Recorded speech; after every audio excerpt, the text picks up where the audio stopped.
Bom dia, queridos. Saúdo a todos com a graça e a paz do nosso Senhor e Salvador Jesus Cristo. Nós vamos iniciar a nossa lição da Escola Dominical, classe de adultos, da Igreja Evangélica dos Irmãos, no centro, em Macapá. E nós vamos começar pedindo a direção de Deus para o nosso estudo, agradecendo a Ele por essa oportunidade que Ele nos dá. Hoje temos aqui de volta o casal Tiago e Marina, depois da quarentena, né? A auto-quarentena, desceram do Olimpo, estão aqui conosco, graças a Deus. Aqui comigo, minha querida esposa Fátima, minha filha Heloísa. O Joel está ali na outra mesa porque ele está fazendo a atividade da classe dele. E graças a Deus estamos todos bem. Estamos orando pelos irmãos, já oramos pelo meu sogro, meu querido sogro, seu Raimundo Soares, que está enfermo. Estamos orando pela recuperação do Adilson, nosso querido irmão, e vamos confiando que o Senhor, nosso Deus, está nos ajudando, que Ele tem nos ajudado, como Samuel disse, né? Até aqui nos ajudou o Senhor. Então, vou pedir para o Tiago, né, orar nesse momento, agradecendo a Deus e pedindo que Ele nos direcione no estudo da sua palavra hoje de manhã. Oremos. Pai Santo que está no céu, graças te damos, Senhor, pelo dia que o Senhor está nos dando. Muito obrigado, Senhor, pela oportunidade que o Senhor nos dá de aprender da tua palavra.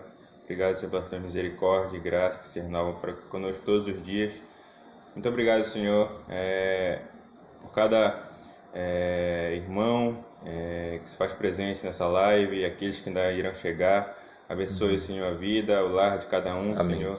Peço a tua orientação para o teu servo, Eliezer, agora, que vai trazer, Senhor, o estudo da tua palavra para nós. Ajude e abençoe e dê sabedoria, que o Espírito Santo possa, Senhor, trazer a palavra a Ele, para que Ele possa ministrar e repassar, Amém. Para os teus servos, Senhor. Amém. Abençoa cada lar, cada irmão que estará ouvindo, nos abençoe e ajude para que possamos nos concentrar, Senhor, voltar nossos olhos, nossas mentes e corações para a tua palavra, para aprendermos, Senhor, um pouco mais de ti. Amém. Nos abençoe no decorrer do estudo, é o que te pedimos em nome e pelo amor de Jesus. Amém.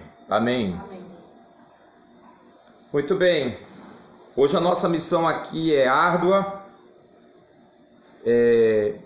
E realmente o meu amém é bem forte mesmo, aquilo que o Tiago falou, porque eu vou me valer de duas histórias para ilustrar isso que eu estou querendo dizer para vocês.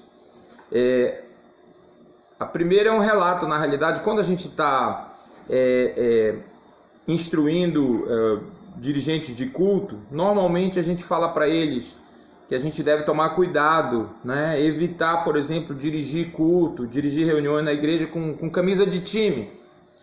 Por exemplo, eu sou flamenguista, né? Estou lá dirigindo lá a escola dominical, o culto à noite, se bem que o culto à noite nunca vi, graças a Deus, né? Mas enfim, estou lá com a minha camisa bonita, né? Do meu time. Por que a gente recomenda que não se faça isso? Porque isso pode distrair as pessoas, né? Então, o tricolor lá, né? Em tempo de final do Carioca, o tricolor lá já vai ficar com aquela coisa na cabeça. Tá o Eliezer aí com essa camisa horrorosa, né? Do Flamengo. E aí ele começa a pensar, e quando ele se toca, o pastor já está terminando a pregação, né? O professor já está acabando. Desvia a atenção. Então a gente costuma recomendar que não faça isso. Quando a gente fala de casamento, o pastor ele tem um problema sério, porque ele próprio é a distração. Vocês estão entendendo o que eu quero dizer? É muito comum quem já trabalhou com casais, quem já aconselhou, quem em algum momento teve que fazer isso, né? dependendo do grau de intimidade que você tiver com o casal, uma hora a mulher vai dizer isso claramente para você: não, você não vai me entender porque você é homem. Tem isso, né? E não tem como a gente fugir disso. A gente é homem, né? Então sempre tem essa coisa, e agora tá na moda falar de lugar de fala, né? Não, esse é o seu lugar de fala, você não vai entender porque eu estou falando do meu lugar de fala, enfim, né? Então ninguém mais vai se entender. Se é assim, né? Casal nunca vai se entender, porque o homem é homem, a mulher é mulher, né? A gente nunca vai se entender. Eu acho que a coisa não vai por esse caminho, né? Mas é difícil, a gente precisa reconhecer. Passei por isso, passo por isso várias vezes, né? Em algum momento, o fato de eu ser homem vai me desqualificar, ou pelo menos aos olhos, não é, da mulher, isso vai de alguma maneira me desqualificar ou me impedir de ver, e há um fundo de verdade nisso. É por isso que é muito complicado a gente falar sobre esse assunto. A gente tem que ser muito cuidadoso. Mas eu insisto em dizer que Deus nos conhece, Deus nos fez, Deus não pode ser surpreendido por qualquer coisa que nós pensemos ou façamos. A palavra de Deus deixa isso bem claro para nós. Deus pré-ordenou todas as coisas que nos dizem respeito. E Deus e a sua palavra é perfeitamente capaz de nos ajudar quando nós passamos por dificuldades. Eu creio nisso, eu creio piamente nisso. Miraculosamente, inclusive. Deus pode fazer isso. Deus quer fazer isso. Ele diz isso na sua palavra, que os pensamentos dele a favor do seu povo são sempre pensamentos de bem e não de mal. Então eu acredito nisso. Isso é um ponto de fé para mim. Um casal pode se comunicar? Pode. É possível haver comunicação. É possível haver amor verdadeiro entre um casal. E é possível também, plenamente possível, que Deus comunique a sua palavra a nós, de maneira que nós possamos entendê-la. Ele já falou, ele já declarou a nós o que é bom, como diz a sua palavra.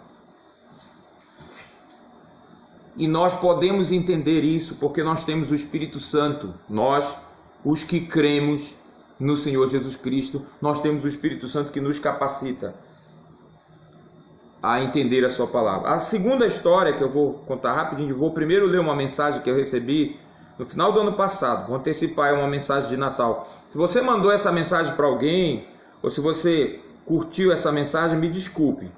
Mas eu vou fazer isso aqui, que é a segunda ilustração, o segundo ponto que eu quero ilustrar aqui. Cheia de estrelinha, cheia de lacinho, tão bonitinho. E diz assim: cada vez que duas pessoas se entendem e se perdoam, é Natal. Cada vez que você mostra paciência com quem convive, é Natal. Cada vez que você ajuda uma pessoa, é Natal. Cada vez que nasce uma criança, é Natal. Cada vez que alguém decide ser honesto em tudo que faz, é Natal. Cada vez que se respeitam e se auxiliam o idoso, é Natal. Cada vez que duas pessoas se amam com um amor limpo, profundo e sincero, é Natal. Cada vez que você olhar alguém com os olhos do coração, sem julgamentos ou críticas, é Natal. Cada vez que alguém socorre e devolve dignidade a um animalzinho, é Natal. Cada vez que você divide o pão da sua mesa, é Natal. Cada vez que se demonstra o amor ao próximo, é Natal. Cada vez que você faz uma reforma íntima e procura dar conteúdo novo à sua vida, é Natal. Porque Natal é amor todo dia, paz todo dia, generosidade todo dia, justiça todo dia, compreensão todo dia, respeito todo dia, alto amor todo dia, ação positiva todo dia, amor é vida, amor à vida todo dia. É a partir dessas atitudes que nasce a esperança, nasce a alegria, nasce a paz. Nunca será um verdadeiro Natal enquanto comemorarmos apenas uma noite com amor e nos esquecermos e nos desrespeitarmos o resto do ano. Seguramente não é isto que Jesus quer de nós. Então façamos uma reflexão e cuide para que nossa vida seja um constante Natal. Feliz Natal. Vocês já sabem onde é que eu vou chegar, né? Vocês que me conhecem. Ainda bem que falou em Jesus aqui no final, né? Eu já estava tenso, já estava preocupado. Gente, não é possível, né? Eu posso concordar com muita coisa que é colocada aqui nessa mensagem. Se eu deslocar alguma coisa, alguma argumentação de um lugar, colocar no outro, vou concordar mais ainda. Mas eu não posso concordar e nem endossar a íntegra dessa mensagem. Porque isso é um bom exemplo de como a nossa cultura, a nossa sociedade trata as coisas, como disse Jesus, as coisas do Espírito. Isso aqui é mais autoajuda do que teologia, na verdade. Porque ninguém se auto-reforma. Se fosse possível a humanidade se auto-reformar, apenas pensando coisas boas, como está dizendo aqui, não haveria necessidade de Natal, queridos. Vocês estão me entendendo?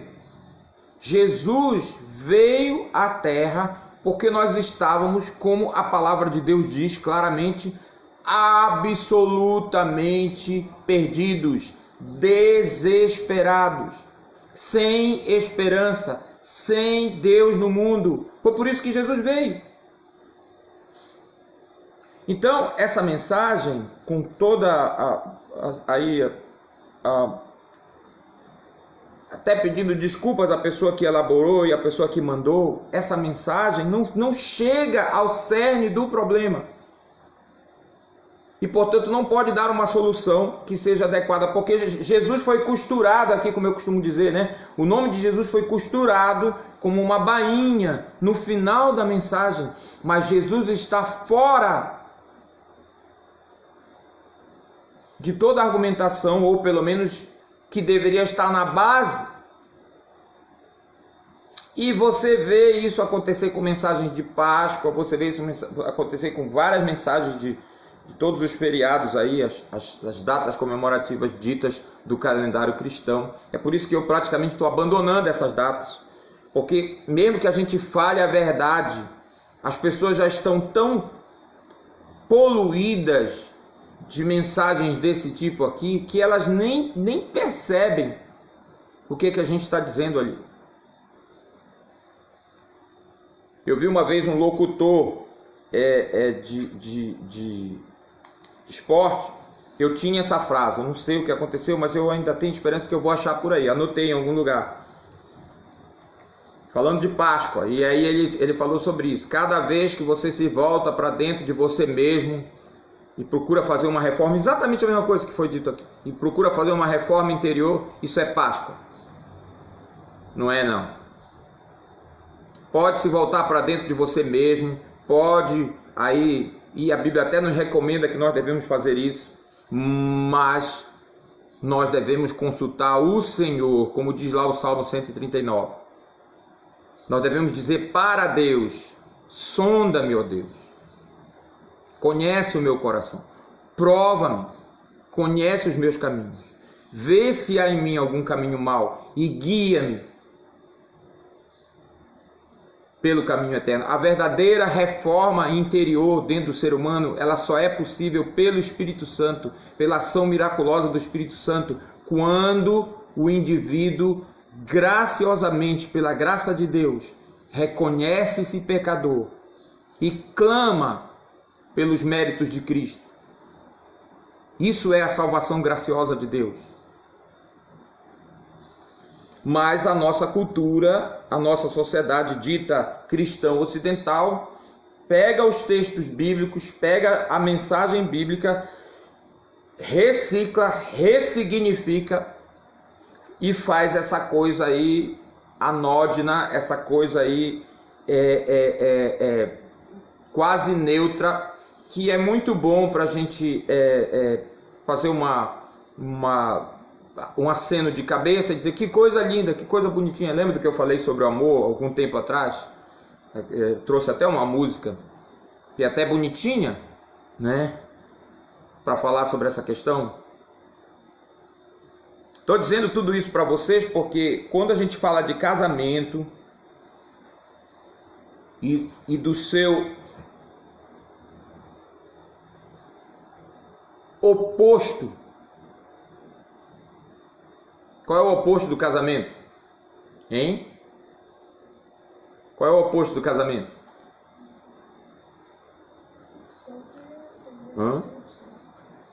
O oposto do casamento não é a solteirice. Não, não é a solteirice. O oposto do casamento é o divórcio. São opostos. Uma coisa é o casamento, outra coisa totalmente oposta é o divórcio. Quando a gente fala sobre esse assunto, gente, é muito complicado. O divórcio é uma coisa muito dolorosa, mesmo para as pessoas que não são crentes. Não acredite, preste atenção no que eu vou lhe dizer, não acredite nessa campanha que já está aí há muito tempo, tentando naturalizar o divórcio, dizendo que ele é um fato da vida, que ele acontece. Você vai para o Facebook, você vê um monte de historinhas, né? Um monte de historinhas, normalmente de pessoas aí que estão na mídia. Olha o exemplo desse casal aqui. Olha a foto que eles tiraram. Está aqui o marido, o ex-marido, está aqui a ex-mulher. Agora esse aqui já é o marido da esposa. Hoje em dia também do marido, tanto faz. Essa aqui é a esposa, né, do marido, ou a esposa da mulher, né, da ex-mulher. E aqui os filhos, esse aqui é filho desse com esse aqui é filho desse com esse aqui. Olha que coisa linda, todo mundo em paz, todo mundo vivendo bem, todo mundo se amando. Não é assim. Não é assim.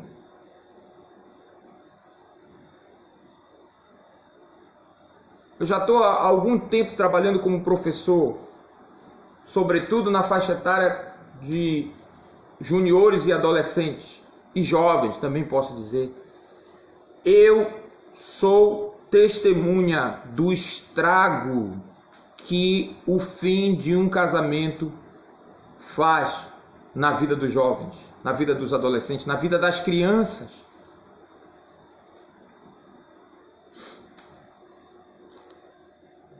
Aliás, às vezes a gente chega na escola, chegava, né? Às vezes a gente chegava na escola, tinha lá a notícia, fulano surtou, tava lá a bomba, o fulano ou a fulana, aluno, surtou.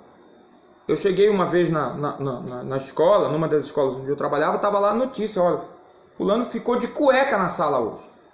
A escola tinha a regra de uniforme, ele entrou com o uniforme da escola, foi ao banheiro antes de entrar na sala de aula e trocou, vestiu lá um calção de surfista e foi para a sala de aula.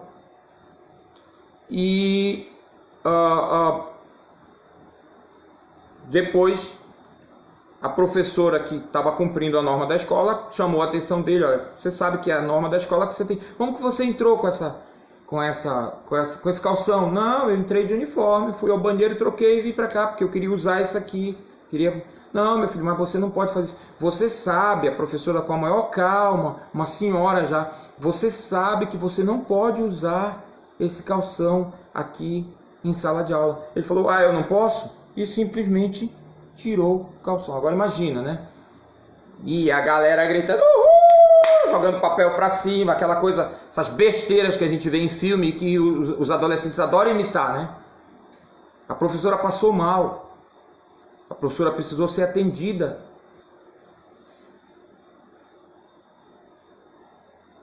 Olha, esse menino, gente boa, assim, normal, adolescente normal. Todo mundo ficou meio... estranhou a história. Mas eu já fiquei aqui com a barba que eu não tenho de molho. Tem alguma coisa aí. E não demorou muito, chegou a notícia, porque sempre chega, né? Os pais estavam se separando. Eu estou contando uma história para vocês. Eu poderia contar muitas outras. Qualquer professor que está me ouvindo agora está balançando a cabeça, porque sabe que as coisas são assim. Se você viveu isso, ou como filho, ou mesmo como pai, infelizmente acontece.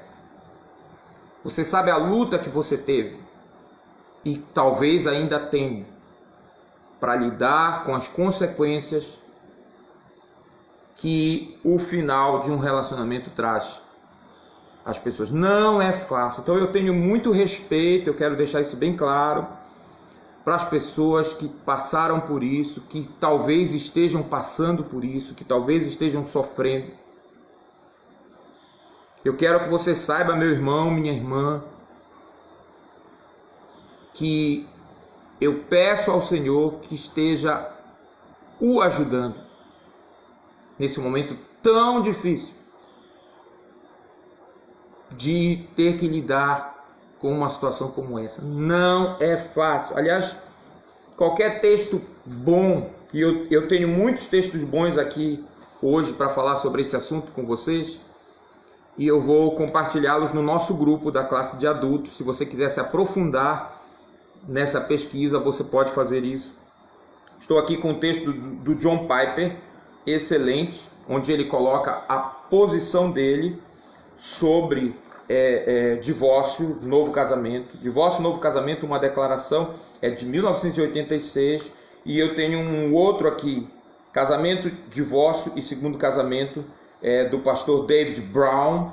E finalmente eu tenho um aqui, um estudo, divórcio, novo casamento, um estudo sobre Mateus 19:9 e a confissão de fé de Westminster, documento muito importante da reforma anglicana, sobretudo, é do reverendo Alain René Alexandrino Lima. Todos esses 3 documentos estão no site Monergismo, que é um site que eu gosto muito, muito, minha fonte de pesquisa constante. São textos, como eu disse, excelentes, de pessoas preparadas, estudiosos do assunto, e eu estou baseando a nossa meditação hoje em cima desses textos, refletindo sobre a palavra de Deus. E eles falam disso, falam das consequências do divórcio, falam também das consequências de um casamento destruído, ainda que não terminado, porque isso existe. Alguns casamentos, alguns relacionamentos estão destruídos. Pode não ter havido uma assinatura num pedaço de papel, uma declaração de um juiz, pode não ter havido uma separação de casas e às vezes até de corpos, por incrível que pareça. Mas o relacionamento está destruído. Isso acontece, isso é verdade. Então, as consequências de um casamento destruído, porém não terminado, as consequências de um divórcio, todos os comentaristas, eles são unânimes em afirmar, são difíceis, fazem as pessoas sofrerem, inclusive os cônjuges. Não importa quem deu causa. Às vezes nós, na nossa humanidade, na nossa pecaminosidade até, Nós chegamos a pensar que a pessoa que deu causa, que provocou o divórcio, não sofre. Sofre, gente. Não tem como não sofrer. Pode estar rindo, pode estar tentando passar uma imagem, mas simplesmente não é possível isso. Sofre, e sofre muito. Então eu quero estender aí a minha solidariedade, mas, como eu disse, nós não vamos fazer com a mensagem que eu acabei de ler para vocês. Nós vamos falar o que a palavra de Deus diz. Nós vamos deixar que o texto bíblico fale a nós, que o Espírito Santo fale a nós. Eu sugeri para vocês uma série de leituras esta semana. Muitos irmãos fizeram, não o suficiente para mim, né? O que eu quero, vocês sabem, é que todos os mais de 70 que estão lá no grupo notifiquem. Eu sonho com isso. Eu sonho que um dia eu vou ver lá todo mundo lá, 100%. Eu acho que eu vou até dar um churrasco no dia que isso acontecer. Vou matar um boi e vou dar um churrasco para todos os membros da classe, né? De adultos, para a gente comemorar esse dia, né? Mas ainda não chegou. Mas muitos de vocês leram os textos sugeridos e eu quero convidar vocês a abrirem as Bíblias de vocês para o texto onde nós vamos começar, que é Mateus capítulo 19. Não foi a primeira leitura da semana, né? Começou na terça-feira lá no programa de leituras, mas eu vou começar por aqui e depois eu volto, certo? Vamos fazer assim. Mateus capítulo 19. Há uma razão, várias na realidade, para a gente começar por esse texto. Mas a principal delas é porque é um incidente que envolve o Senhor Jesus Cristo. Jesus é Deus. Ele é um com o Pai, ele é um com o Espírito Santo. Portanto, a gente pode dizer que o Espírito Santo inspirou os autores humanos a escreverem a palavra de Deus, mas Jesus, que é Deus, que é um com o Espírito Santo, ele também escreveu a palavra de Deus, e Jesus era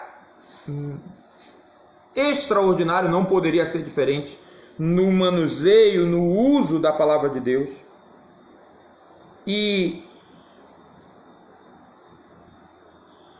o episódio que está registrado aqui é mais uma tentativa de alguns fariseus de encurralarem Jesus. E nós temos aqui mais uma resposta absolutamente maravilhosa do Senhor Jesus, que é importantíssima para nós, quando nós falamos sobre esse assunto. E começa aí a partir do versículo 3, eu lerei na Nova Versão Transformadora, que é o livro-texto da classe. A palavra de Deus diz assim: alguns fariseus apareceram e tentaram apanhar Jesus numa armadilha, perguntando: deve-se permitir que um homem se divorcie de sua mulher por qualquer motivo? Vocês não leram as Escrituras? Respondeu Jesus. Elas registram que, desde o princípio, o Criador os fez homem e mulher, e disse: por isso o homem deixa pai e mãe e se une à sua mulher, e os dois se tornam um só. Uma vez que já não são dois, mas um só, que ninguém separe o que Deus uniu. Eles perguntaram: então, por que Moisés disse na lei que o homem poderia dar à esposa um certificado de divórcio e mandá-la embora? Jesus respondeu: Moisés permitiu o divórcio apenas como concessão, pois o coração de vocês é duro, mas não era esse o propósito original. E eu lhes digo o seguinte: quem se divorciar de sua esposa, o que só poderá fazer em caso de imoralidade, e se casar com outra, cometerá adultério. Os discípulos de Jesus disseram: se essa é a condição do homem em relação à sua mulher, é melhor não casar. Nem todos têm como aceitar esse ensino, disse Jesus. Só aqueles que recebem a ajuda de Deus. Alguns nascem eunucos, alguns foram feitos eunucos por outros, e alguns a si mesmos se fazem eunucos por causa do reino dos céus. Quem puder, que aceite isso. Esse é o texto. Como eu disse, só para vocês terem uma ideia, esse texto aqui, do reverendo Alain René Alexandrino Lima, ele tem 24 páginas. Esse texto aqui, 1, 2, 3, 4, 5, 6, 7, 8 páginas. Esse texto aqui está numerado, mais fácil, 13 páginas. E se você for olhar, faz uma pesquisa sobre isso no Google, você vai ter milhões de páginas. E nós temos 9 versículos. 9 versículos. E milhões de páginas. Você tem aí as passagens correlatas. Se você tem uma Bíblia com referência cruzada, como essa maravilhosa Bíblia de estudo que eu ganhei aqui, você já tem aí as referências cruzadas, né? Você tem textos correlatos em Marcos, capítulo 10, versos 2 a 12, e você tem Lucas, capítulo 16, verso 18. Nós vamos dar uma olhada nesses textos, tá? Para a gente fechar logo aí esse panorama. Eu vou devolver aqui o celular da Fátima. Toma, meu bem. Se você quiser em algum momento interferir, já falei para vocês que eu não uso o chat, né? Você pode, você que é membro da classe, você pode mandar aí no grupo da classe de adultos ou no privado da Fátima. Eu estou usando o meu celular para transmitir para vocês, não mande para o meu. Eu pretendo, né, responder uma ou duas perguntas, um ou dois comentários ao final da minha explanação, tá? Então, se você quiser, você que é membro da classe, você pode fazer isso, tá? Lamento muito pelas pessoas que só estão acompanhando pelo Face e não são membros da classe, mas é o que a gente pode fazer aqui, né, no momento. Não deixe de mandar, não fique com dúvida não. Eu, como professor, eu não tenho todas as respostas, sobretudo quando se está falando da palavra de Deus, mas eu sempre incentivei meus alunos, olha, não deixe o professor sair da sala com dúvida não. O professor lhe deve pelo menos uma promessa de que ele vai pesquisar melhor esse assunto e tentar dar uma resposta para você. Quando a Heloísa chega aqui em casa, ou o Joel, dizendo que estava assistindo uma determinada aula e que o professor saiu e eles ficaram com dúvida, eles já sabem que eles vão ouvir meia hora de sermão. Não faça isso. Vá lá com o professor, peça licença. Não quer perguntar na frente de todo mundo? Vai lá com ele, na mesa deles. Professor, eu quero lhe fazer uma pergunta. Não importa o quão absurda essa sua pergunta lhe pareça. Não importa que depois que ele responder, você vai dizer assim, como é que eu não pensei nisso? Não importa. Professor é para isso. Então, fique à vontade para perguntar, para comentar, se você quiser. Vamos lá. Marcos capítulo 10, versos 2 a 12.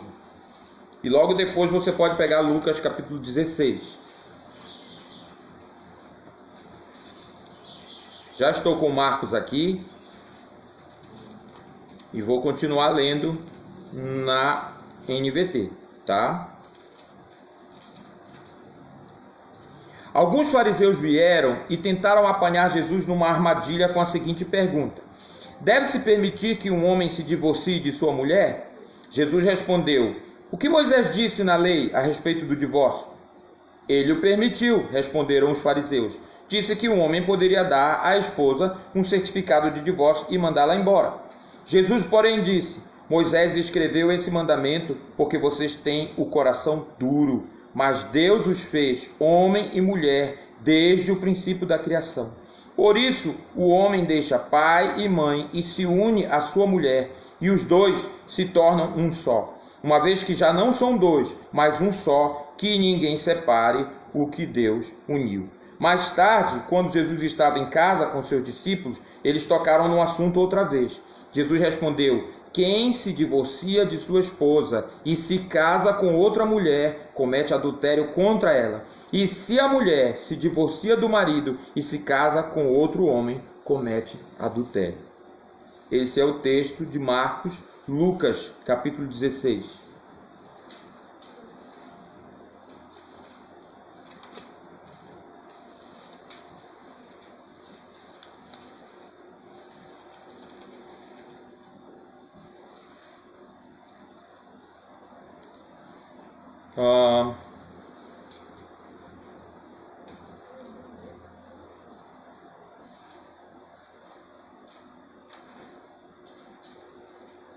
Só vou ler o 18, tá? Diz assim: assim, o homem que se divorcia de sua esposa e se casa com outra mulher comete adultério, e o homem que se casa com uma mulher divorciada também comete adultério. Esses são os textos nesse incidente, nessa passagem muito interessante da vida de Jesus. Desde o início, nós somos informados que os fariseus prepararam uma arapuca para Jesus. Por quê? Porque havia duas escolas, eu não vou entrar nesses detalhes, né? Os rabinos, os líderes judaicos estudavam a lei, decoravam, não é? E eles acrescentaram comentários, estudos, não é? À lei. Vejam bem, comentários, estudos de homens a respeito da lei. A Bíblia é inspirada, a Bíblia foi dada por Deus. Esses 3 textos aqui, e quantos mais você puder achar na internet, eles não são inspirados, ok? Eles foram escritos por homens. Esse texto aqui, de Gênesis a Apocalipse, ele foi inspirado por Deus, ele nos foi dado por Deus. Deus nos deu 3 relatos desse incidente: o de Mateus, o de Marcos e o de Lucas. Você deve lembrar, a gente já falou sobre isso aqui quando a gente falou de crítica textual, cada evangelho foi escrito para um determinado público. Mateus escreveu para os judeus, é o livro que tem mais citações do Velho Testamento, ou para os cristãos que se convertiam do judaísmo, para fortalecer-lhes a fé. Então, ele tem um olhar, digamos assim, porque Deus permitiu assim, Deus dirigiu o processo de feitura das Escrituras, ele tem esse olhar mais para o seu público, para os judeus. E ele pegou as fontes orais, relatos orais, talvez até alguns escritos, que já circulavam, e escreveu o seu evangelho. Marcos fez a mesma coisa, que acredita-se foi o primeiro evangelho, e que tem mais ou menos a visão de Pedro. Pedro muito provavelmente foi a principal fonte oral do evangelho de Marcos. E ele tinha um público. O evangelho de Lucas talvez é o que tinha o público mais eclético, mais voltado para o mundo grego, a cultura grega. Mas preste atenção, a revelação bíblica para nós, graças a Deus, nós somos privilegiados, são os 3 evangelhos. Vocês estão entendendo? Nós podemos e devemos, a partir da análise desses 3 evangelhos, entender o que Jesus disse aqui para nós. A grande polêmica em torno desse texto, ou desses textos, ou desse incidente, está justamente nessa cláusula que os estudiosos chamam cláusula de exceção que Jesus colocou aqui. Havia 2 escolas, como eu disse. Os rabinos estudavam, e 2 rabinos, Hillel e Shammai, eles tinham posições diferentes sobre a questão do divórcio. Eu já falei sobre isso outra vez na igreja, não sei se vocês se lembram, mas eu já falei. Um admitia o divórcio apenas no caso de imoralidade, que a gente vai explicar melhor daqui a pouco essa palavra, segundo os textos bíblicos, tá? E o outro admitia o divórcio por qualquer motivo. Aí nós precisamos olhar e ver, não é, como que Jesus responde a essa questão. E na resposta de Jesus, a gente tem, né, aí uma orientação segura, nós podemos dizer, sobre o que Jesus estava ensinando aqui para os discípulos. Preste atenção que Jesus, de cara, ele pula essa discussão entre esses rabinos e ele vai direto para onde? Para a fonte. Ele vai para o início, o texto que vocês leram essa semana, não sei bem o dia, né? Mas nós vamos lá, por favor, vá lá, Gênesis, capítulo 1. Jesus simplesmente ignora essa discussão, esses comentários desses rabinos. Ele não vai nem tratar do mandamento em si. A gente vai dar uma olhada do texto lá, né, que estava em discussão. Ele vai lá para o início. A garganta já está querendo ir embora. Ele vai lá para o início. Gênesis capítulo 1, você já sabe o texto que a gente vai ler, né? Versículo 26. Então disse Deus: façamos o ser humano à nossa imagem. Ele será semelhante a nós, dominará sobre os peixes do mar, sobre as aves do céu, sobre os animais domésticos, sobre todos os animais selvagens da terra e sobre todos os animais que rastejam pelo chão. Assim Deus criou os seres humanos à sua própria imagem. A imagem de Deus os criou, homem e mulher os criou. Não gosto muito dessa história de seres humanos, tá? É outra discussão, né? Se tivesse traduzido homem, como está traduzido em outras versões, talvez algumas que vocês estão lendo aí, não teria problema nenhum. A palavra homem, historicamente, ela é usada para descrever a humanidade. Aí não está em evidência o gênero, e sim a humanidade. E é a palavra que está lá no original, pode ser traduzida assim. Mas, como eu disse, outra discussão. Tá, seres humanos, vai lá que seja, né? E sou até estranho, o ser humano à nossa imagem. Ele será semelhante a nós. Aí depois, lá na frente, eles colocam os seres humanos, no 27. Mas o ponto aqui é o seguinte: Deus nos criou, macho e fêmea. Essa é a ideia. Há aqui um sentido de complementariedade. E, de novo, orando aí para que Deus, né, nos ajude. Eu esqueci de pegar os trocinhos. Lá onde eu deixei aquelas coisas que eu comprei para fazer a extensão, as tomadas. Eu vou resolver um problema aqui de uma parede aqui em casa, que eu resolvi colocar um eletrodoméstico e não tem tomada nessa parte aí. Resolvi fazer uma extensão, né? Não é o ideal, mas enfim, ao invés de furar a parede, colocar uma tomada mesmo lá, resolvi fazer uma extensão. Aí fui na loja de material de construção. Só que eu já tinha uma parte, né? E eu falei para o vendedor, expliquei qual era o meu problema. Falei para ele, então eu preciso fazer uma extensão, mas eu já tenho uma peça lá em casa. Aí a próxima pergunta que ele fez para mim: vai levar o macho ou vai levar a fêmea? Tranquilo. Ele entendeu tudo que eu quis dizer. E aí eu falei para ele, né, qual que eu queria, e ele me deu. Há aqui um sentido de complementariedade, porque se eu tivesse duas fêmeas, eu não ia conseguir fazer o que eu precisava fazer. Parece besteira isso, mas não é, gente. Há aqui um princípio importante que a palavra de Deus coloca para nós e que nós não podemos esquecer.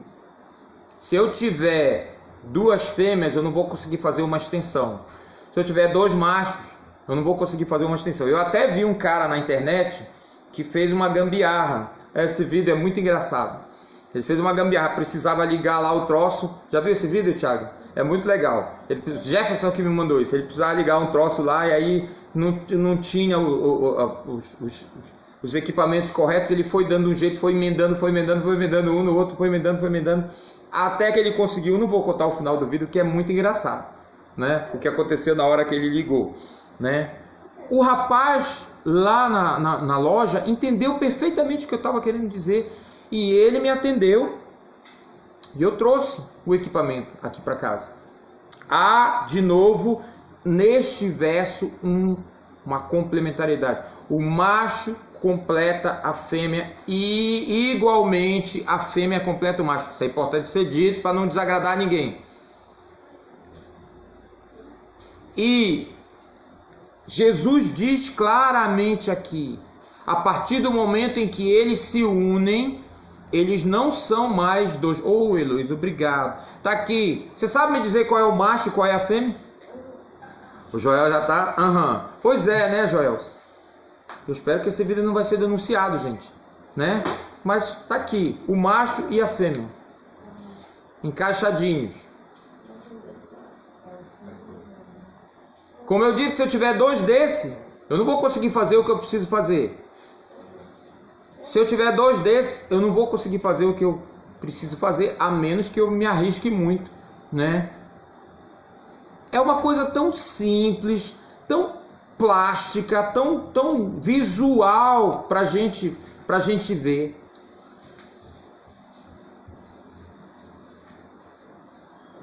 Mas infelizmente o nosso mundo hoje, olha, Joel arrumou outro macho, não pode que isso aqui, esse é o macho dessa fêmea que toma. Eu sei, mas eu acho. Obrigado, Joel. Deus nos fez a sua imagem e semelhança. E isso significa que nós somos seres morais, que entendem o que é certo e o que é o errado, que são capazes de entender isso e que devem seguir o padrão que Deus estabeleceu. Aí, como eu disse, a gente precisa ter o relato bíblico inteiro. Por isso eu levei vocês para o versículo 3, para o capítulo 3 melhor. A gente não vai ler tudo, mas a gente conhece essa história. Eu espero que a gente conheça essa história muito bem. A gente sabe o que aconteceu. A gente sabe como Satanás tentou Eva. E a gente sabe como ela caiu na conversa de Satanás. E a gente sabe como o marido dela caiu. E aí a gente precisa ler, pelo menos essa parte a gente precisa ler. A partir do versículo 6, por favor, localize aí na sua Bíblia, tá? E de novo vou ler aqui na Nova Versão Transformadora. Diz assim: a mulher viu que a árvore era linda e que seu fruto parecia delicioso, e desejou a sabedoria que ele, o fruto, lhe daria. Foi isso que o Satanás falou para ela. Assim tomou do fruto e o comeu. Depois deu ao marido que estava com ela, e ele também comeu. Algumas traduções, infelizmente, não trazem essa expressão, que estava com ela, mas o hebraico, o texto hebraico traz essa expressão, e ela é importante. É uma coisa difícil de entender por que aconteceu isso, né? Mas aconteceu, infelizmente. Muitas traduções em português não trazem essa expressão. Mas o que várias vezes a gente já falou sobre isso, e a gente está repetindo de novo, e os estudiosos repetem isso. Essa expressão é importante porque ela deixa bem claro para nós. Adão estava lá, ele ouviu toda a conversa, ele não foi enganado, como Paulo vai dizer mais tarde, falando com Timóteo. Eva foi enganada, Adão não. Sabe que o papai sempre conta a história, pastor Eulário, de um senhor que ele conheceu lá no lugar dele, e que ele trabalhava, sempre estava trabalhando por lá, né? E ele trabalhava reclamando, dizia: é tudo culpa dela. Ele estava lá fazendo o serviço dele. Tudo culpa dela, tudo culpa dela. Ô mulher, essa mulher acabou com a minha vida. Essa mulher desgraçou com a minha vida. Aí um dia um curioso que não conhecia a história, né? Mordeu a isca, foi lá com ele e perguntou: senhor, afinal de contas, quem é essa mulher que o senhor está falando tanto aí? Ele falou: aí você não sabe? É a Eva. É por causa dela que eu estou aqui. Está escrito lá: do suor do teu rosto comerás o teu pão, todos os dias da tua vida. É por causa dela que eu estou aqui, pegando esse sol, trabalhando. Não, infelizmente o senhorzinho lá estava enganado. Não é por causa da Eva, é por causa de Adão. Nenhum homem pode jogar na costa da mulher o ônus do pecado. Ele é nosso. Nosso. No sentido de que Adão era o nosso representante e ele pecou.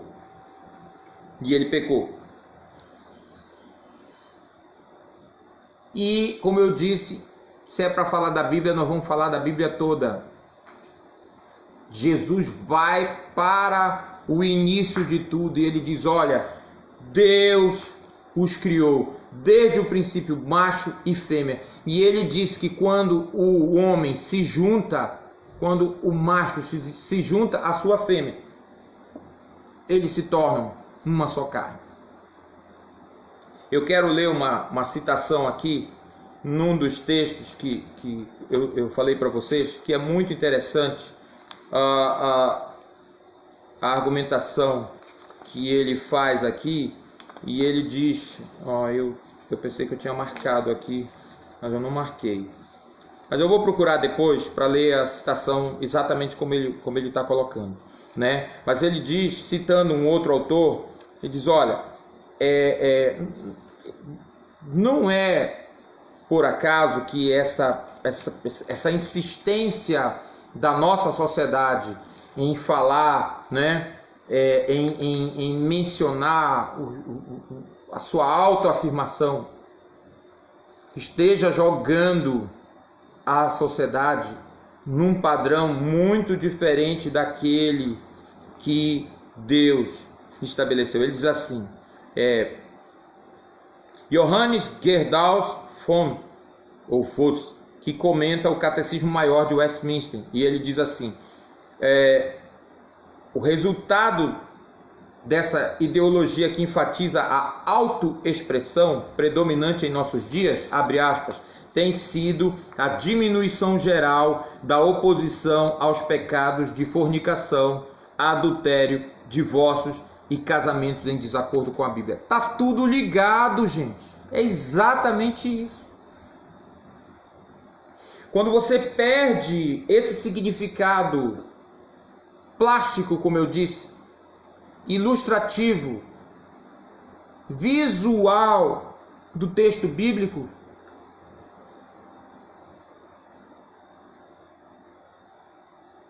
está tudo perdido.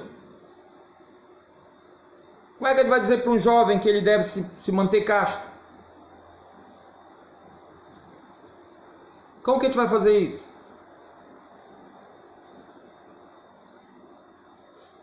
Deus nos fez, a palavra de Deus nos diz isso, Deus nos fez de uma determinada maneira. A palavra de Deus nos diz isso. Deus nos fez com capacidade de entender o que é certo, o que é errado.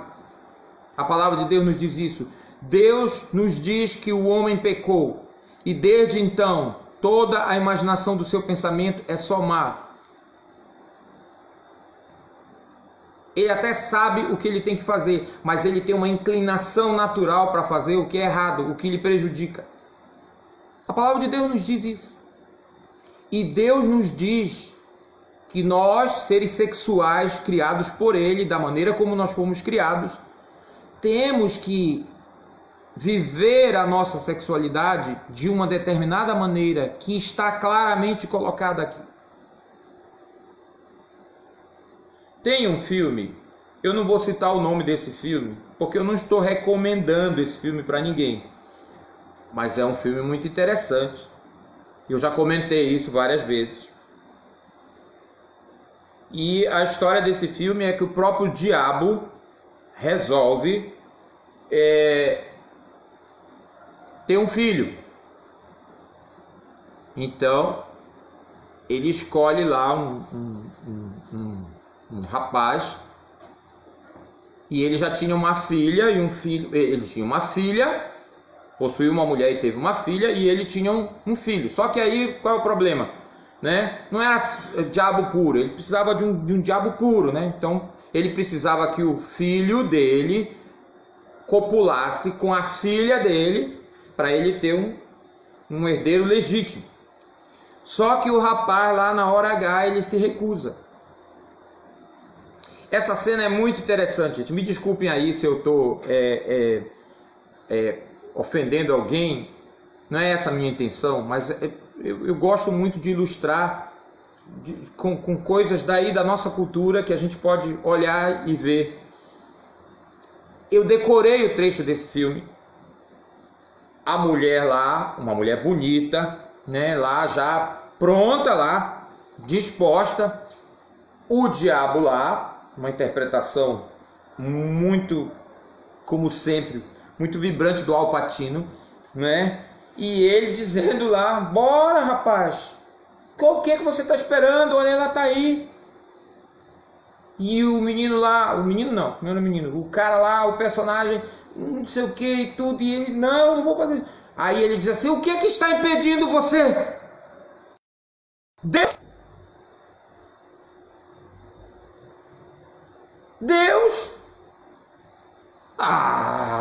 Não me venha com uma piada como essa. O que Deus fez por você?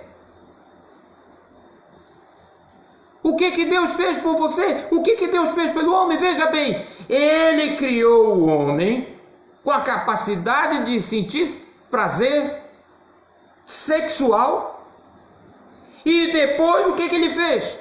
Ele deu uma lei que proíbe esse homem de se beneficiar desse prazer, que vai contra os desejos que esse homem tem. E enquanto esse homem está ali tentando se controlar, tentando obedecer, Deus está no céu morrendo de rir desse idiota. Bom, no original não é isso que ele diz, mas eu não posso dizer aqui o que ele diz. Rapaz, eu acho que foi o próprio diabo que escreveu esse roteiro. Eu vou dizer para vocês. Olha a agenda do diabo. É isso que ele quer colocar na cabeça das pessoas. Deus não foi bom com vocês. Ele fez vocês de um jeito. Ele fez vocês com a capacidade de sentir, de desejar. Depois ele deu uma lei para vocês que vai contra esses desejos de vocês. E agora vocês estão aí tentando obedecer a ele. E ele está se abrindo lá, rindo de vocês. Olha, eu vou dizer para vocês, a primeira vez que eu assisti esse filme, eu me arrepiei quando eu vi essa cena. Digo, meu Deus do céu. Eu fiquei pensando nos jovens, mentes inexperientes, ouvindo uma coisa daquela, sendo encenada de uma maneira tão magistral.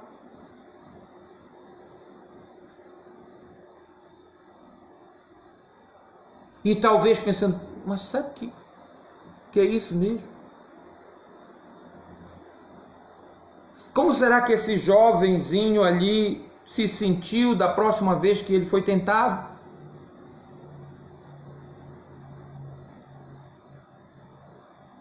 Como eu disse, não é uma cena para fracos, não. É uma cena forte, muito forte. Mas eu fiquei preocupado. Mas eu não recomendei o filme, né, para os jovens.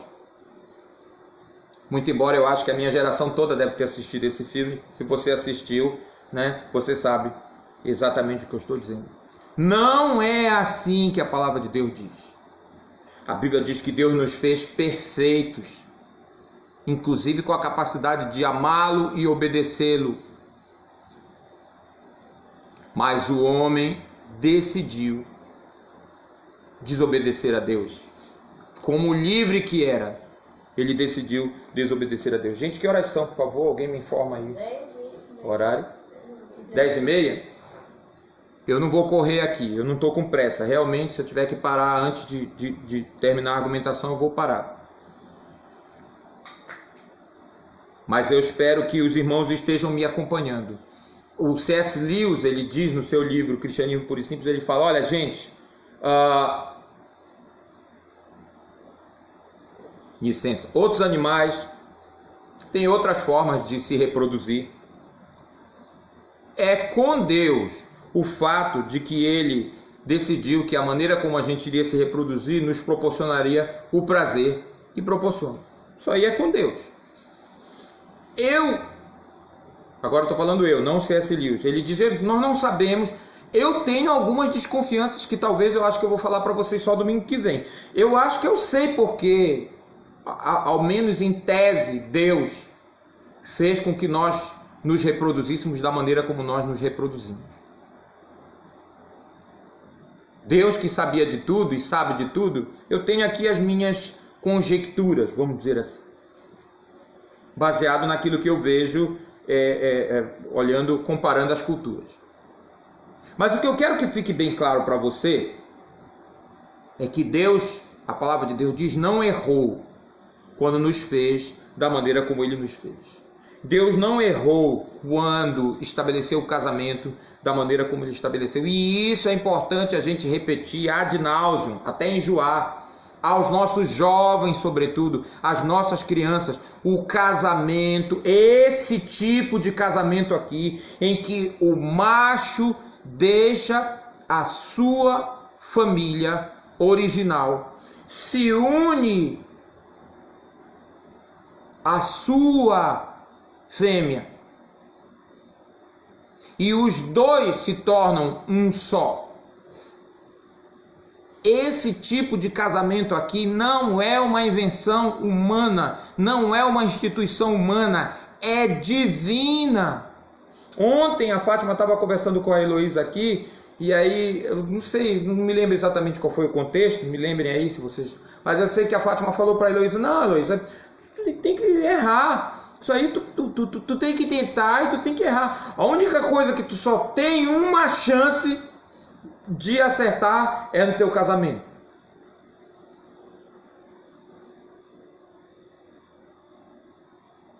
Casar aí só tem um tiro, não vai ter a possibilidade de um outro tiro. Aí foi nessa hora que eu entrei pro quarto, me esgueirando assim, né? Ontem nós fizemos 23 anos de casado, boa parte de vocês sabe disso. Mas ainda deu tempo de ouvir ela dizer, como eu. Aí eu saí, né? Bom dia. Glória a Deus, graças a Deus. Sou muito grato a Ele por esses 23 anos de casamento, mas a gente começou a conviver com namoro, com noivado, a gente começou a conviver um pouco mais cedo, 26 anos de convivência, vamos dizer assim. Graças a Deus. O casamento, esse casamento aqui, da maneira como Deus nos revelou, Ele faz questão de dizer para nós, isso é ideia minha, diz Deus, eu fiz as coisas desse jeito. Eu fiz as coisas desse jeito. Jaime Kemp, ele fala muito sobre isso e outros também falam, né? Quando você compra é uma boa ilustração. Quando você compra um eletrodoméstico, ele vem com um manual de instruções. E nesse manual de instruções vem uma advertência. Não nos responsabilizamos pelo uso indevido. Use este equipamento de acordo com as instruções deste manual.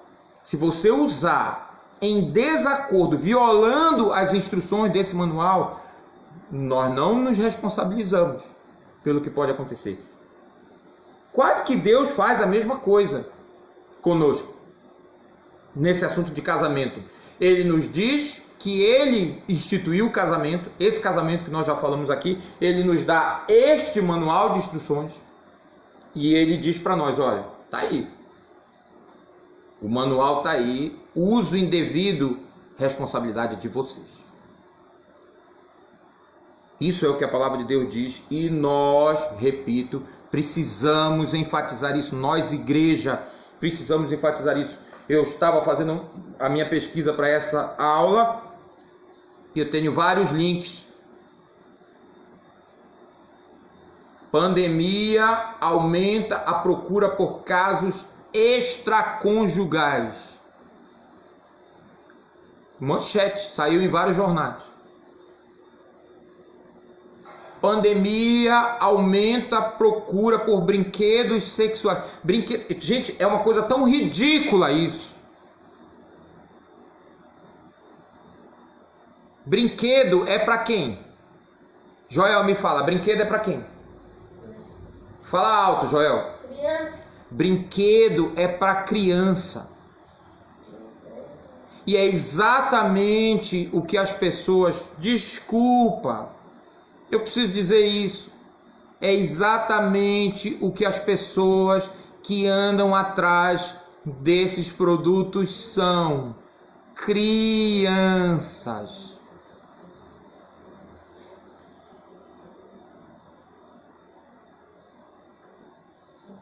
Imaturos. Tem alguma coisa errada aí.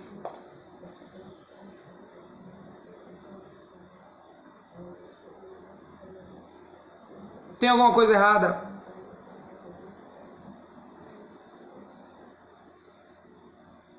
Mas tá aí. Aumentou a procura. Várias reportagens sobre como as pessoas estão se virando para ter sexo nessa pandemia, para ter sexo seguro nessa pandemia. Sexo seguro só tem um, segundo o manual de instruções aqui, olha.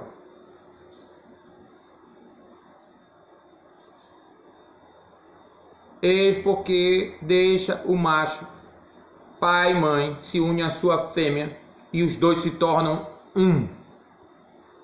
Esse é o único sexo seguro que existe.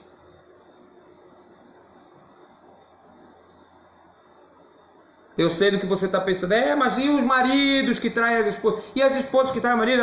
O marido fiel, a esposa fiel, querido, está na mão de Deus. O que é de Deus, Ele já nos deu. E Ele é capaz, perfeitamente capaz, de nos acudir, de nos socorrer.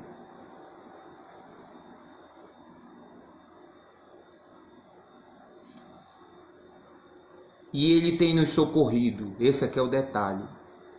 Que não é detalhe nenhum, mas é a verdade. Ele tem sido conosco. Afirmar este princípio, mesmo diante do vendaval que nós estamos vivendo, contracultural, no que diz respeito à cultura cristã, uma cultura verdadeiramente cristã. Afirmar estes princípios da palavra de Deus é o que nós precisamos fazer. E isso nos fortalece, ainda que eventualmente nós enfrentemos dificuldades com relação a esse assunto. A gente precisa dizer, conversava com um senhor uma vez, ele me disse que o filho dele, quando ele começou a conversar com ele sobre isso, o filho dele, que era já adulto, começou a, com muito cuidado, né, porque afinal de contas ele temia o pai, mas ele começou a mostrar para o pai dele que o senhor não fez isso. O senhor não fez isso. E ele veio me falar, e agora? Falei, nada. Diga, seja honesto com ele. Diga para ele, porque eu não fiz isso e sei das consequências, é que eu estou falando com você. É que eu estou admoestando você. É que eu estou advertindo você para que você não sofra como eu sofri. Admita. Fale a verdade. Não se deixe intimidar por esse discurso, porque o seu filho está fazendo, ele está na dele. Ele está fazendo o que é esperado dele. Vocês estão me entendendo? Eu disse para ele está fazendo o que é esperado dele. Alguém que está flertando com o mal e que foi chamado a atenção e que faz o quê? Né? Tenta intimidar o outro, dizendo, mas você vem falar isso para mim? Mas seja honesto, admita seus erros, se é que você ainda não fez isso, e diga para ele exatamente, porque eu sei onde vai dar esse caminho, é que eu estou alertando você. Ele, o seu filho, falei para ele, vai entender, vai perceber o amor nos seus olhos. Não tenha medo, olhe nos olhos dele e diga isso. Diga isso para ele com toda honestidade, com toda sinceridade. Ore com ele. E vamos ver o que é que Deus tem para vocês. Mas nós precisamos afirmar esse padrão, essa norma, porque é a norma da palavra de Deus, que é inspirada. Eu sei que vocês já devem estar aí, né? Não sei se entrou alguma pergunta, mas você já deve estar aí pensando: mas e a Confissão de Fé de Westminster admitiu o divórcio por conta da cláusula de exceção aí, inclusive admitiu o segundo casamento. Pelo visto, isso vai ficar para a semana que vem. Nós vamos encarar esse problema, nós não vamos fugir dele. Mas eu quero fazer como Jesus fez. Eu estou levando vocês para o início de tudo. Como que Deus estabeleceu desde o início. Olha, eu vou dizer uma coisa para vocês. Eu não gosto muito dessa ideia de plano original de Deus. Preste atenção, por favor. Hoje tem pouca gente. Pelo menos está aparecendo 22 pessoas aqui para mim. Eu vou querer saber onde estão esses faltosos. Enfim. Mas vocês 22 que estão me assistindo aí, 23 agora, preste atenção porque eu vou dizer para você. Eu não gosto muito dessa expressão plano original de Deus. Mas no plano original de Deus não era assim. Preste atenção que não foi isso que Jesus disse. E eu já achei até um problema aqui, né? De novo, eu vou ter que pesquisar mais sobre isso aqui, né? Porque aqui na NVT está escrito: não era esse o propósito original. Eu não gosto dessa expressão. Eu vou explicar por quê. Porque quando você diz não era esse o plano original, não era esse o propósito original, as pessoas podem entender errado. Eu prefiro quando se diz não foi assim desde o princípio, ou não foi assim no início. Porque quando você diz não era esse o propósito original, ou não era esse o plano original, alguns podem entender que Deus teve que consertar, que Deus teve que remendar. Você está me entendendo? Bom, não era esse o plano original. O plano original era que Adão e Eva vivessem bem, felizes, cuidassem do jardim, criassem seus filhos santos. Aí veio o pecado e aí Deus teve que inventar.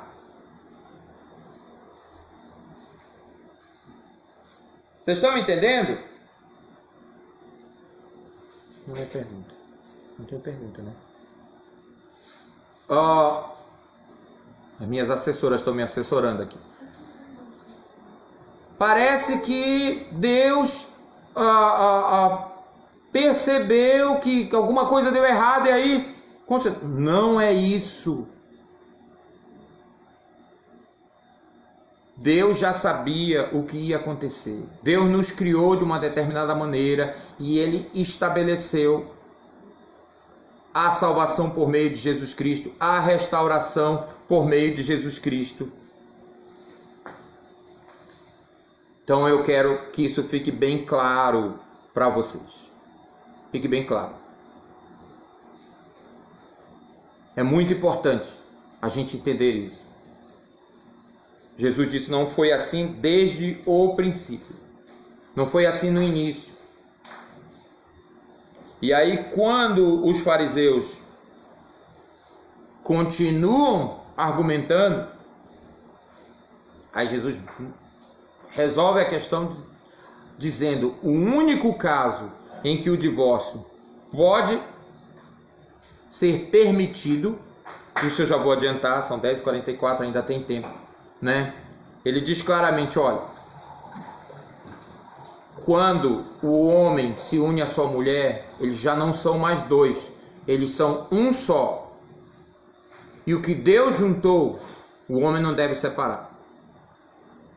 E aí tem a tal da cláusula de exceção, que é a palavra que está aí, que é a grande polêmica, porneia, de onde veio a nossa expressão pornografia, um termo muito amplo na língua grega do tempo de Cristo, não é? Que, como eu disse, a gente vai ter que gastar um pouquinho de tempo analisando esse termo e um outro termo que também é importante para a gente entender esse texto. Mas que fique bem claro, isso você pode entender. Eu estou aqui com várias traduções e eu vou gastar um tempo aqui lendo em todas elas, porque isso é importante. Mateus capítulo 19. Vou ler agora Reina Valera em português, o mesmo texto e esse verso em especial, tá? Só para mostrar, eu estou trabalhando com traduções, não estou trabalhando com paráfrases. Todas essas aqui são traduções, tá? Olha só o que diz.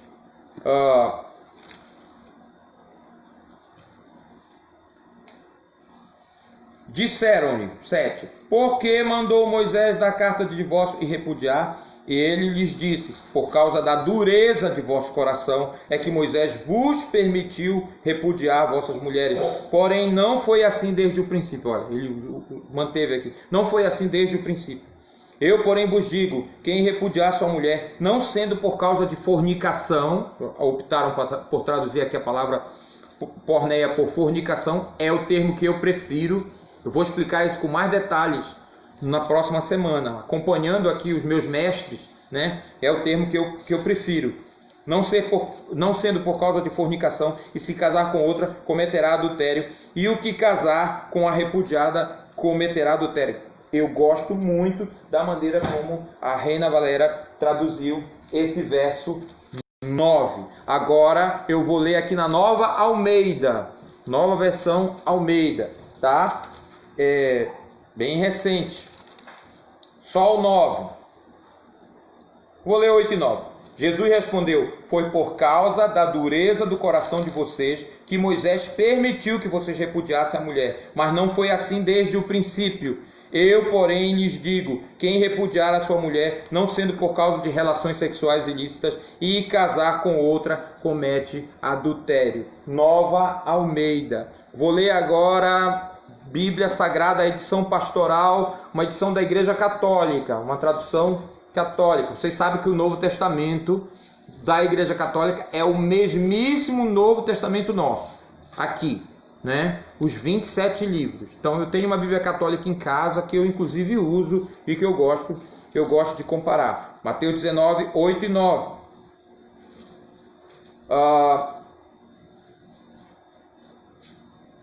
Lá vai. Jesus respondeu, Moisés permitiu o divórcio porque vocês são duros de coração, mas não foi assim desde o início.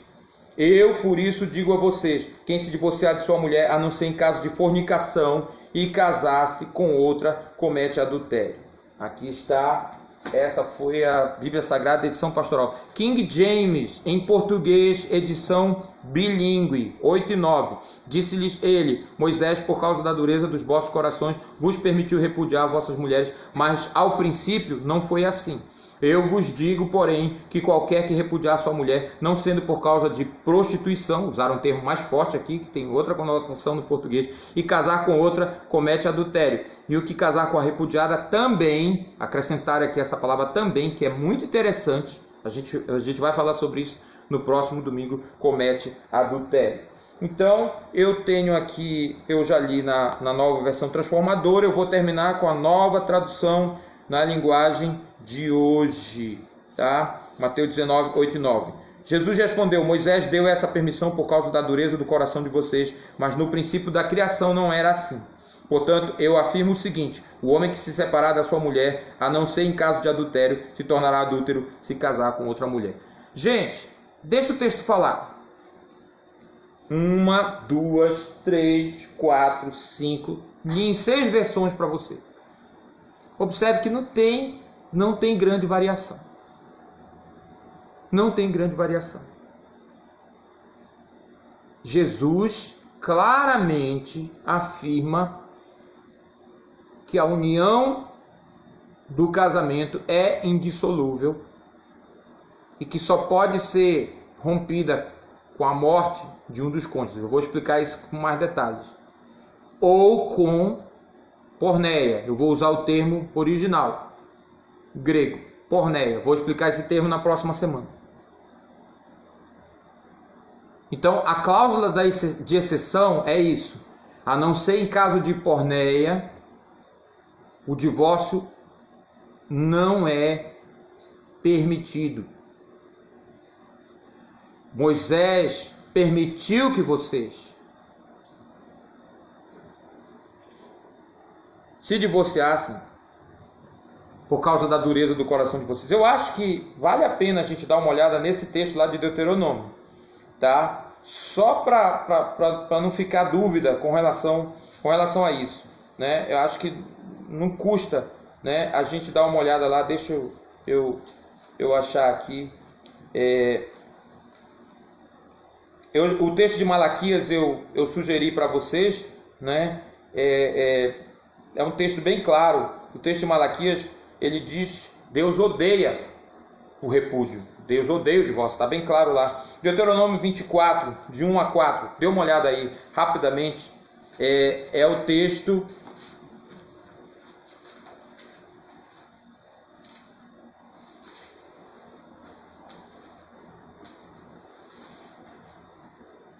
Preste atenção para esse texto, já vai nos ajudar para a semana que vem. Eu espero que vocês todos estejam aí na semana que vem, tá?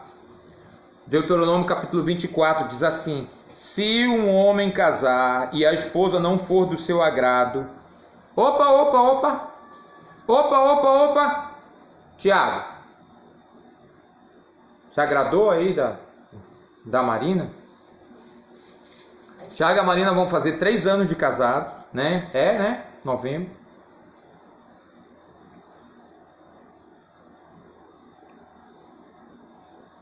Ela vai me bater quando eu terminar aqui. Já pensou se ele respondeu? Eu pensei que ela era um pouquinho mais gordinha, achei ela meio magrinha. O texto não está falando disso, querido. Há uma qualificação aqui que explica que tipo de desagrado Moisés está falando aqui. Continue lendo o texto. O que é que diz? Hein? Porque ele descobriu alguma coisa vergonhosa da parte dela. Isso é muito importante, queridos. Vou explicar essa coisa vergonhosa na semana que vem. Esteja aí, por favor. Mas o texto está aí. É perpétuo para nós a palavra de Deus. Não for do seu agrado, porque ele descobriu alguma coisa vergonhosa da parte dela. Ele escreverá um certificado de divórcio e o dará a ela, mandando-a embora de sua casa. Depois de partir, ela poderá casar-se com outro homem. E se este também a rejeitar e escrever um certificado de divórcio e o der a ela, mandando-a embora de sua casa, ou até mesmo se ele morrer, o primeiro homem que a mandou embora não poderá casar-se de novo com ela, pois ela foi contaminada. Isso seria detestável para o Senhor. Não tragam culpa sobre a terra que o Senhor, seu Deus, lhes dá como herança. Vou comentar mais esse versículo na semana que vem. Mas vejam, o texto todo ele é estruturado dessa maneira: se acontecer. Façam isso, porque o que era que estava acontecendo? E acontecia na época de Jesus. Eles estavam arrumando qualquer desculpa para se divorciarem das mulheres. E isso que eu brinquei com o Tiago, tem documentos que provam o que eu estou dizendo. Eu achei que ela era mais bonita, o pai dela me enganou. Aqui na história do Brasil tem vários casos assim, que era muito comum casamentos por procuração. Então, hoje em dia não pode mais. Eu acho que não pode, não sei. Mas assim, era muito comum isso, sobretudo entre as famílias mais abastadas, né? Que os casamentos eram arranjados. Então o cara mandava uma pintura, né? E aí o pai da menina dizia assim: olha, dá uma melhorada aí, né? Dá uma ajeitada aí e tal. E aí o artista fazia a pintura, né? E aí mandava. O pai mandava: olha, essa é a fulana. E aí quando o cara chegava, a real não era né? Vocês pensam que essa história de Photoshop é de agora? Esse negócio de Photoshop é antigo, é muito antigo. E aí às vezes o cara ficava bravo, olha, esse quadro aqui está photoshopado, fui enganado. Divorcia. Arrumavam desculpas, as mais triviais, e essas mulheres estavam abandonadas à própria sorte. Haja vista que aquela cultura, ela está divorciada, caiu em desgraça, foi repudiada, caiu em desgraça. Por causa da dureza do coração desses homens, vou dizer homens, porque isso é importante também. Homens, estou falando com vocês. Você aí que é homem. Grande é a sua responsabilidade. O seu casamento fica em pé ou cai por sua causa. Não, Elias, espera aí, mas a palavra de Deus diz que a mulher insensata destrói a casa com as suas próprias mãos. Se é para pregar a Bíblia, vamos pregar a Bíblia toda. Você me dá esse texto sobre a mulher, eu te dou inúmeros textos falando de você, homem. Inclusive de como você tem que tratar a sua esposa com dignidade, amando. Sabia que a Bíblia não manda a mulher amar a gente? Olha, eu estou falando na frente da minha mulher, mas eu tenho que falar a verdade, né? A Bíblia manda que a mulher respeite o marido, até obedeça o marido. Desculpa aí se eu estou desagradando algumas ou alguns, mas é o que a Bíblia manda. Mas a Bíblia não manda a mulher amar o marido, mas a Bíblia manda o marido amar a mulher. Você pode obedecer alguém odiando essa pessoa, você pode respeitar alguém odiando essa pessoa, é possível.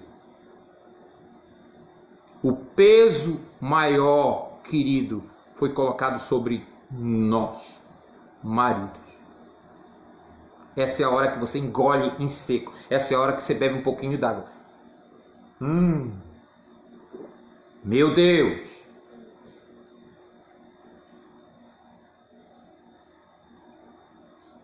Esses homens aqui, nessa época, estavam tratando essas mulheres de uma maneira terrível. Por causa disso, como nós lemos aqui 6 versões, Moisés permitiu, não prescreveu, permitiu o divórcio. Você já passou por essa situação? Talvez com um filho seu. Seu filho queria fazer uma coisa, você não queria, você foi contra, mas aí, porque você entende que ele já é capaz de discernir as coisas, capaz de escolher entre certo e errado, ele falou para você, vou fazer. Aí você diz assim, não queria, não quero. Por outro lado, não tenho como te impedir. Normalmente isso acontece com filhos crescidos, né? Eu, quando fui namorar com a Fátima, eu pedi para o papai. Chamei o papai e a mamãe e conversei com eles. Claro que eu chamei o pai dela também, né? Mas o pai dela não era tão problemático para mim, porque era meu amigo, não me conhecia muito bem. Deus abençoe o seu Raimundo. Mas o papai e a mamãe me conheciam muito bem. Então eu temi, eu já estava com 21 anos, mas eu temi que o papai e a mamãe de repente colocassem algum impedimento. Apesar de eu estar em casa, apesar de eu já trabalhar, já era funcionário do governo do estado, eu temi, porque entendo que nós precisamos honrar nossos pais. Então eu realmente fiquei com medo. Se eles falarem não, graças a Deus eles não falaram não. Seria complicado para mim. Seria difícil. Como é que eu ia administrar isso? A gente vê muito isso acontecer às vezes. O filho ou a filha decide namorar um determinado rapaz, uma determinada moça. às vezes o pai ou a mãe ou os dois não querem e o filho insiste. E aí? Como é que fica? Complicado. Ele diz assim, ó, não é o que eu queria, mas se você quer, não posso te impedir. Então você faz uma concessão, mas não é do seu desejo. É o caso de Deus aqui. Deus diz lá em Malaquias para nós, eu odeio o repúdio. Mas ele permitiu por causa da dureza do nosso coração. Eu vou dizer de novo, agora terminando mesmo. Quero falar com você que é divorciado ou está divorciado. Quero falar com você que, quem sabe, já casou de novo. Não quero trazer peso desnecessário sobre ninguém aqui. Eu vou ler aqui a conclusão do texto do John Piper, que eu acho muito legal e é bem resumido.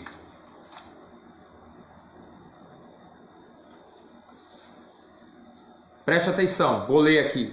E como eu disse, vou compartilhar esse texto para vocês. No Novo Testamento, a questão sobre o novo casamento pós-divórcio não é determinada por a culpa ou inocência de qualquer cônjuge, nem se qualquer cônjuge é crente ou não, nem pelo caso do divórcio ter acontecido antes ou depois da conversão de qualquer dos cônjuges, nem pela facilidade ou dificuldade de viver como solteiro pelo resto da vida na terra, nem se há adultério ou deserção envolvidos, nem pela realidade da dureza do coração humano, nem por permissividade cultural da sociedade em redor. Pelo contrário, é determinado pelo fato de que casamento é um relacionamento de uma só carne, estabelecido por Deus e de extraordinária significância aos olhos de Deus. Somente Deus, não o homem, pode determinar esta relação de uma só carne. Isto é, porque o novo casamento é chamado de adultério por Jesus. Ele assume que o primeiro casamento ainda está valendo, enquanto vive o cônjuge, né? Deus termina o relacionamento de uma só carne somente por meio da morte de um dos cônjuges. A graça e o poder de Deus são prometidos e são suficientes para capacitar um cristão divorciado e fiel a ser solteiro por toda a vida terrena, se necessário. Frustrações temporárias e desvantagens são muito mais preferíveis que a desobediência do novo casamento e produzirá profunda e duradoura alegria tanto nesta vida como na vida por vir. Aos que já casaram novamente, preste atenção para isso aqui, devem reconhecer que a escolha de casar-se de novo e o ato de entrar em um segundo casamento foi um pecado, confessá-lo como tal e buscar perdão. Devem não tentar retornar ao seu primeiro parceiro após entrar numa segunda união. Lembra que eu comecei contando aquela história na semana passada? Terrível, do pastor que exigiu que o cara fizesse isso. Devem não se separar e viver como solteiros, pensando que isto resultaria em menos pecado, porque as suas relações sexuais são Devem não se separar ou viver como solteiros, pensando que isto resultaria em menos pecado, porque todas as relações sexuais são adultério. A Bíblia não dá prescrições para este caso particular, mas trata o segundo casamento como tendo significância aos olhos de Deus. Isto é, existem promessas feitas e há uma união que foi formada. Não deveria ter sido formada, mas foi. E isto não deve ser tomado levianamente. Promessas existem para serem mantidas e a união deve ser santificada a Deus. Embora não seja o estado ideal, permanecer em um segundo casamento é a vontade de Deus para um casal e suas relações seguintes não devem ser vistas como adultas. Fantástico! Eu acho muito legal. Eu vivi isso na prática. Digo para vocês, aconselhando um casal, amigo meu, um deles divorciado. Era sempre muito difícil para mim pregar sobre esse assunto quando eles estavam lá na igreja. Muito difícil. A gente tem que falar a verdade da palavra de Deus. A gente não fala o que a gente quer quando a gente está pregando. A gente fala o que Deus quer que a gente diga. É assim que tem que ser. O enviado de Deus, diz a Bíblia, fala as palavras de Deus. Mas era muito difícil para mim. Eu não tinha tido ainda a oportunidade de conversar com eles, de entrar mais especificamente na situação deles. Um dia Deus me deu essa oportunidade por conta de um problema que estava acontecendo com uma outra pessoa, que era amiga deles, e aí eu fui lá para falar sobre a outra pessoa. E aí Deus dirigiu tudo, porque depois que nós conversamos, depois que nós falamos sobre a outra pessoa, eles estavam muito interessados em ajudar essa outra pessoa. Deus tocou no meu coração e eu falei, olha, vamos aproveitar que a gente está conversando aqui. Eu quero falar umas coisas para vocês. E eu falei com eles. E ele, sobretudo, ele chorou muito. Ele chorou o tempo todo que eu estava falando. Basicamente falando o que o John Piper diz aqui, falando o que eu falei aqui para vocês. E dizendo para ele, gente, olha, meu coração pesa por vocês cada vez que eu estou falando sobre isso lá na igreja. E aí quando eu terminei de falar, ele falou. Primeiro ele agradeceu as palavras que eu tinha dito para ele. Depois ele disse, olha, o que você falou é verdade aí. A gente sabe, mas eu quero que você saiba que você está tirando um peso enorme dos meus ombros.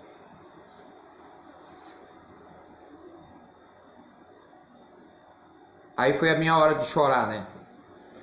Porque Deus havia preparado aquele momento, sem dúvida. E depois ela falou, e não era só o peso dos ombros deles que saiu nessa hora, não. O peso dos meus ombros também saiu, porque o Senhor é misericordioso. E Ele, a Bíblia diz claramente, onde abundou o pecado, superabundou a graça. Ele é capaz de restaurar, de dar um novo significado. Só Ele, como eu disse no início, Natal só é Natal se tem Cristo mudando a vida da gente, permanentemente. Não porque a gente se auto-reforme, não porque a Bíblia diz que o coração do homem é enganoso, nós já ouvimos isso nas nossas devocionais, mensagem de esperança essa semana. É Deus que faz essa obra. E conversando com aquele casal ali, eu agradeci a Deus e disse, Deus, realmente Tu és verdadeiro e Tu és capaz de nos surpreender. No sentido de restaurar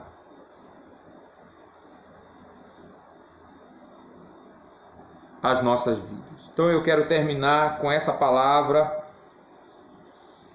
E tem coisa, se tiver alguma coisa prática para você fazer, faça. Eu vou falar mais sobre isso na semana que vem. Há algumas coisas práticas que a gente pode fazer, sem dúvida, falando sobre esse assunto. Mas eu quero dizer isso para você.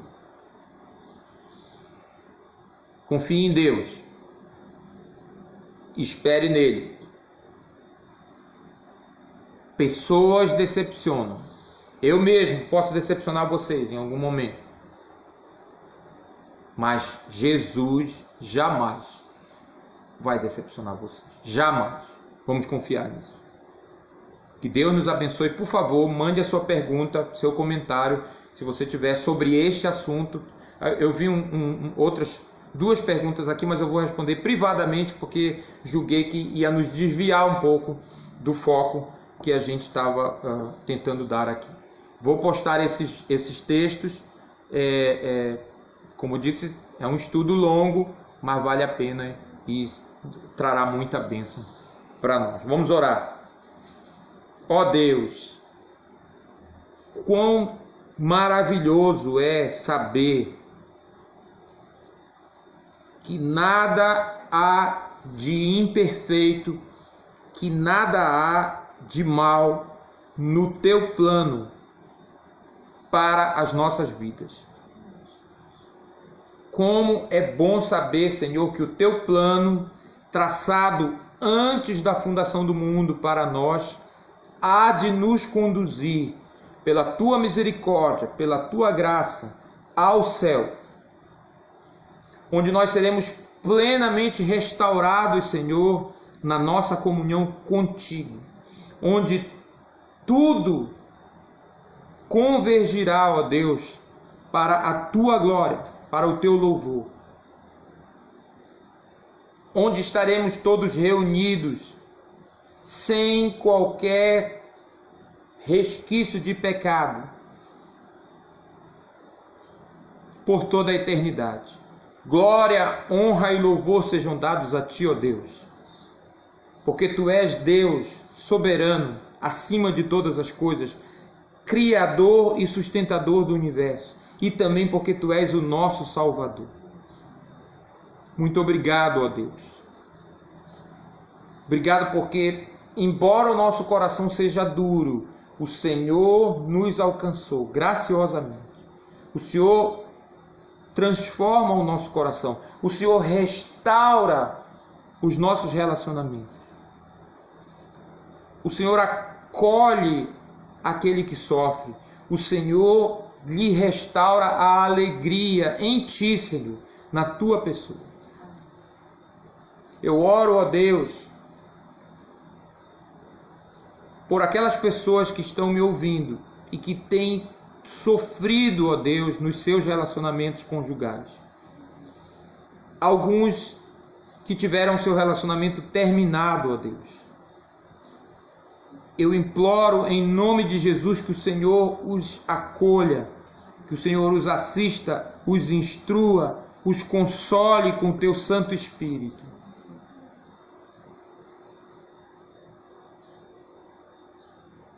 Porque só Tu, ó Deus, pode suprir as necessidades mais íntimas de cada um de nós. Essa é a minha oração por eles, pelos seus filhos. E oro por aqueles que estão em um outro relacionamento, pedindo a Deus que o Senhor, pela Tua misericórdia, pelo Teu amor, os abençoe grandemente. Abençoe seus filhos, Senhor, produtos dessa união que porventura tem. Faz essa obra, Senhor, entre nós. Faz essa obra no nosso meio, para que o Teu nome seja glorificado no nosso meio, ó Deus. Muito obrigado, Senhor, pela Tua palavra. Pedimos essas bênçãos agradecidos, em nome do nosso grande Deus, do nosso Salvador, o Senhor Jesus Cristo. Amém. Que Deus nos abençoe, queridos. Um grande abraço, muita saudade, mas muita alegria de ver que os irmãos perseveram conosco nessa jornada na nossa classe. Tchau, tchau.